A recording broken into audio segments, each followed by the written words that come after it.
श्री शिवाय नमस्तुभ्यं। जय महाकाल। उम्मीद है आप सभी भगवान की कृपा से खुश होंगे, स्वास्थ्य होंगे। आप सभी जानते हैं कि 30 अगस्त 2025 दिन शनिवार को पड़ रही है भाद्रपद की गणेश सप्तमी तिथि। दोस्तों, हम आपको बताना चाहेंगे ये जो तिथि है भाद्रपद में पढ़ने वाली सबसे बड़ी तिथि है, क्योंकि ये शनिवार को पड़ रही है तो इसका बहुत ही बड़ा और विशेष महत्व होता है। पूज्य गुरु जी ने कहा है, अगर कभी भी मौका लग जाए और भाद्रपद की महीने की गणेश सप्तमी तिथि शनिवार को पड़ जाए तो आप लोगों को 3 शमीपत्र वाला उपाय तो अवश्य ही करना चाहिए। इन शमीपत्रों का सहयोग बहुत ही काम आता है। दोस्तों, पूज्य गुरु जी ने अपने शिव पुराण की कथा में बताया है कि इस दिन आपको 3 शमीपत्र वाला उपाय आपको अवश्य ही कर लेना चाहिए, क्योंकि ऐसा दिन पूरे साल में केवल एक बार ही आता है। और दोस्तों, आप सभी लोग जानते हैं कि गणेश सप्तमी तिथि का अगर सबसे बड़ा कोई उपाय है तो वह 3 शमीपत्र का सप्तमी तिथि को किया जाने वाला उपाय है। तो दोस्तों, इस शनिवार को इस 3 शमीपत्र वाले उपाय को अवश्य करना है। बहुत सारे लोग होंगे जिन्होंने इस उपाय को ना किया हो, मतलब पूरा साल निकल गया और उन्होंने किसी भी दिन इस 3 शमीपत्र वाले उपाय को ना किया हो। पर दोस्तों, आपके पास एक आखिरी मौका बचा हुआ है, जो कि 30 अगस्त 2025 के दिन है। इस दिन आपको इस वाले उपाय को जरूर कर लेना है। भले ही आपने साल भर इस वाले उपाय को ना किया हो, पर आपने इस भाद्रपद की गणेश सप्तमी तिथि के दिन अगर इस वाले उपाय को कर लिया तो आपको इस वाले उपाय को करने का वह फल मिलेगा जिसकी आपने कभी कल्पना भी नहीं करी होगी। इसलिए आप लोग इस वाले उपाय को एक बार जरूर से जरूर कर लेना है, ताकि आप लोगों के हाथ से यह मौका ना जा सके और आपको इस उपाय को करने का फल मिल सके। दोस्तों, ये उपाय पंडित जी ने अपने अभी की है शिवपुराण की कथा में बताया है, जिस उपाय को आज हम आपको अच्छे से बताने वाले हैं। इस वीडियो को देखने के बाद आपको इस उपाय को समझने के लिए किसी और वीडियो को देखने की जरूर नहीं पड़ेगी। तो दोस्तों, चलिए इस उपाय को, ये इस भाद्रपद मास के गणेश सप्तमी तिथि के दिन यह इतना खास होता है, इतना महत्वपूर्ण होता है। देखा गया है कि कभी कभी बड़े बड़े पूजा पाठ और अनुष्ठान से जो मनोकामना पूर्ण नहीं होती, वह इस भाद्रपद मास के गणेश सप्तमी तिथि के दिन एक छोटे से उपाय करने से ही पूर्ण हो जाती है। और बहुत सारे लोगों ने इस उपाय को किया भी है, उनको इस उपाय को करने का फल भी मिला है। अगर आप लोग भी इस उपाय को शनिवार गणेश सप्तमी के दिन करना चाहते हैं तो आप इस उपाय को पहले अच्छे से समझ लेना और सुन लेना, उसके बाद इस उपाय को करना। इस उपाय को करने का फल आपको जरूर मिलेगा और इस उपाय को कर लेने से आपके घर में चाहे किसी भी प्रकार की दुख और समस्या क्यों ना चल रही हो, आपको उसका कारण भी नहीं पता है कि यह समस्या किस कारण से चल रही है। उसका कुछ भी कारण हो सकता है, जैसे पितृदोष हो सकता है, किसी भी तरह का मंगल दोष भी हो सकता है। यह सारे सवालों के जवाब आपको इस वीडियो में मिल जाएगा। और जो यह वीडियो देखेगा उसको 3 शमीपत्र वाला उपाय तो जरूर करना चाहिए, क्योंकि इस दिन शमीपत्र का बड़ा विशेष महत्व होता है। और जब बात आ जाए 3 शमीपत्र वाले उपाय की, तो यह सोने पर सुहाग वाली बात हो जाती है और यह एक बहुत ही बड़ा उपाय हो जाता है इस शनिवार गणेश सप्तमी तिथि का। तो अब दोस्तों, इस 3 शमीपत्र वाले उपाय को आखिर करना किसको है, सबसे पहले हम लोग वह बात जान लेते हैं। तो देखो, घर की जब बड़ी माताएं बहन हो, उन बातों बहनों में से कोई भी एक माता बहन इस वाले उपाय को कर सकती हैं। दोस्तों, अगर आप चाहो तो अपने घर के सभी सदस्यों को भी इस उपाय को करवा सकते हो। अगर किसी व्यक्ति की खुद की कोई मनोकामना है, कोई दुख या परेशान है जो कि वह अपने लिए ही करना चाहता है इस वाले उपाय को, तो वह खुद अपने लिए भी कर सकता है। अगर कोई घर में ऐसा है जो कि अपने पूरे घर परिवार की सुख शांति के लिए यह वाला उपाय करना चाहता है, तो वह भी कर सकता है।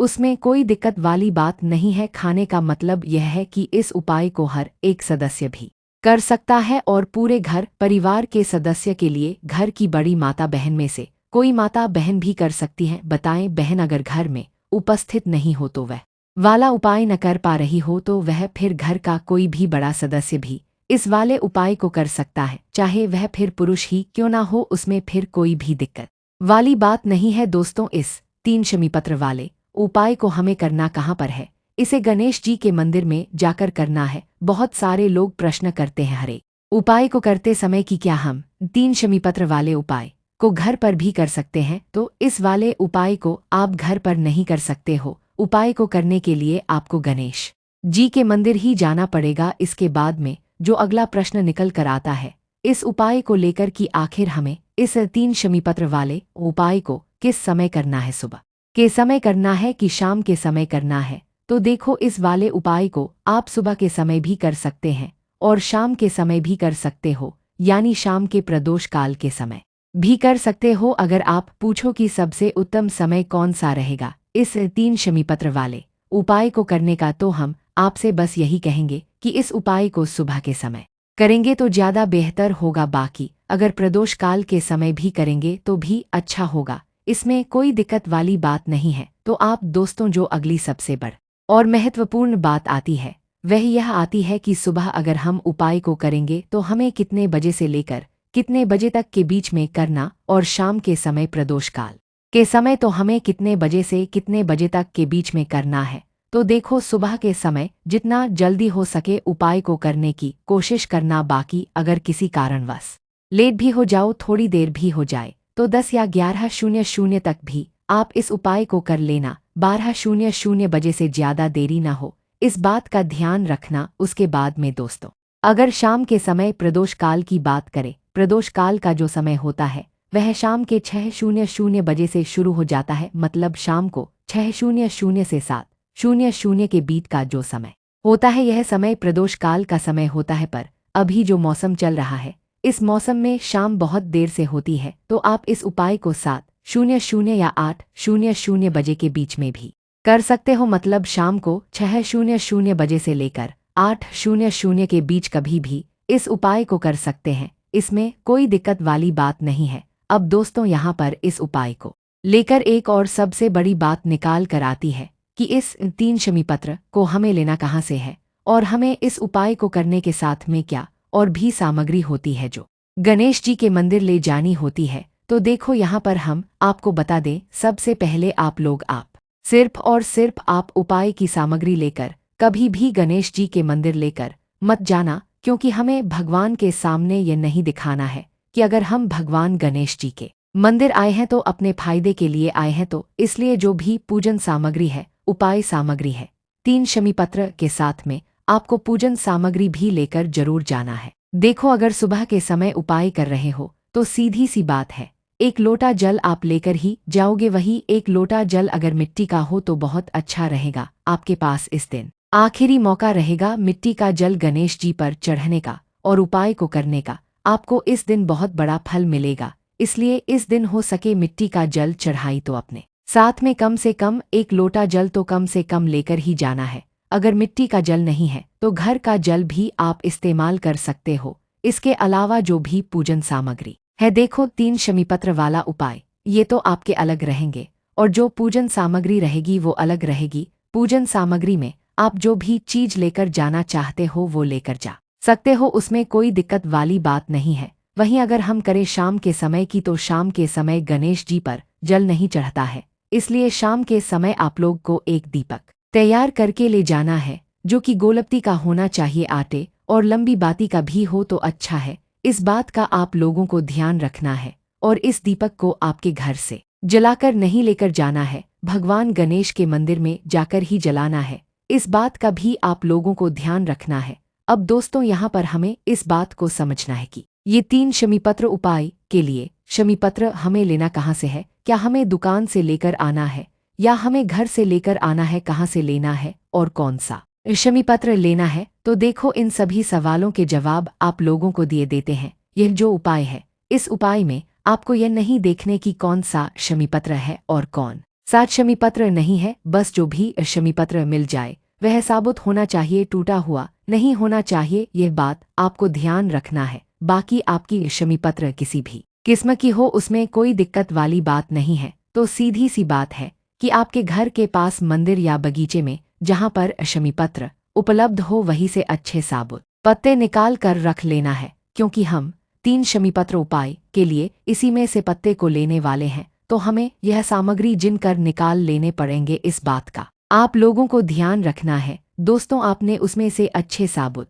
शमीपत्र निकाल कर रख लेना है, जिसमें कोई दाग ना हो, अच्छे हरे और साफ पत्ते ही चुनना है और इन्हें एक पीतल की छोटी कटोरी या थाली में रख लेना है, ताकि यह सुरक्षित रहे और आपका उपाय भी पूरा अच्छे से हो जाए। तो जैसे ही आपके उपाय की जो सामग्री है 3 शमीपत्र तैयार हो जाए, इसके बाद में आपको अपनी जो पूजन सामग्री है, सुबह के समय कर रहे हो तो 1 लोटा जल या पूजन की सामग्री को लेकर जाना चाहते हो तो उसकी भी तैयारी कर लेना है। और शाम के समय जा रहे हो तो अपना जो दीपक है उसे तैयार कर लेना है। उपाय को करते समय शुद्धता का विशेष ध्यान रखना है। सुबह स्नान करके ही इस उपाय को आपको करना है। इसके बाद अगर आपका समय की बात करें तो शाम के समय आपको स्नान करने की जरूरत नहीं है। शुद्धता का ध्यान रखना है, क्योंकि स्नान तो नहीं करेंगे आप, हाथ मुंह धोकर भी इस उपाय को शाम के समय प्रदोष काल में कर सकते हैं। इसमें कोई दिक्कत वाली बात नहीं है। आप अपने उपाय की पूरी सामग्री तैयार करके अपने पास ही रख लेना है और जो भी आपके पास के गणेश मंदिर हो वहां पहुंच जाना है। और सबसे पहले गणेश मंदिर में जाकर इस उपाय को नहीं करना है, पहले भगवान के दर्शन करने हैं, भगवान से आशीर्वाद लेना है, प्राप्त करना है। गणेश जी की प्रतिमा के पास आना है और प्रतिमा के पास में आने के बाद आप जो पूजन सामग्री लेकर आए हैं, जैसे कि सुबह गए हो तो 1 लोटा जल और साथ में जो भी पूजन सामग्री लेकर आए हो आप उनसे भगवान गणेश जी की पूजा कीजिए। सबसे पहले तो 1 लोटा जल ही चढ़ेगा, उसके बाद में अपनी पूजन सामग्री चलेगी। उसके बाद में अगर शाम के समय आए हो, आप इस उपाय को कर रहे हो तो अपने साथ में एक जो दीपक है गोल बत्ती वाला जो आप अपने साथ में लेकर गए हो, उसे दीपक को मंदिर में जाकर अपनी माचिस से जलाना है और उसे दीपक को गणेश जी के पास में रखना है। दीपक को गणेश जी के ज्यादा पास नहीं रखना है, यानी सीधी सी बात है कि गणेश जी पर आंच नहीं आनी चाहिए। जैसे कि आपकी पूजा अर्चना हो जाती है, आप भगवान गणेश जी को प्रसन्न कर लेते हैं। उसके बाद में प्रतिमा के आसपास ही कहीं पर बैठे, सामने या आसपास जिस जगह भी आपको बैठना हो वहां पर बैठ जाए और अपने 3 शमीपत्र अपने सामने निकाल कर रख लीजिए, क्योंकि आप यहाँ पर उपाय को करने की तैयारी करना है। और इस तरीके से जब आप उपाय करेंगे, पूजन सामग्री करने के बाद, पूजा अर्चना करने के बाद आपको उपाय का फल बहुत जल्दी और बहुत बड़ा होकर मिलेगा। तो अपने 3 शमीपत्र अपने सामने निकाल कर रख लेना है। ये जो उपाय है क्या आपके दाहिने हाथ की हथेली से होगा, इसलिए इस बात का भी विशेष रूप से ध्यान रखना है। दाहिने हाथ की हथेली को धोकर ही आपको इस वाले उपाय को करना है। आपके सामने जो भी 3 शमीपत्र की कटोरी है उसको सामने रखें और अपने 3 शमीपत्र निकाल लो। उसके बाद में अब आपको क्या करना है कि गणेश जी की प्रतिमा आपके सामने होगी तो अपने वो 3 शमीपत्र एक एक करके आपको गणेश जी के चरणों में अर्पित करना है और कहीं पर भी नहीं चढ़ाना है, प्रतिमा के ऊपर ही अर्पित करना है।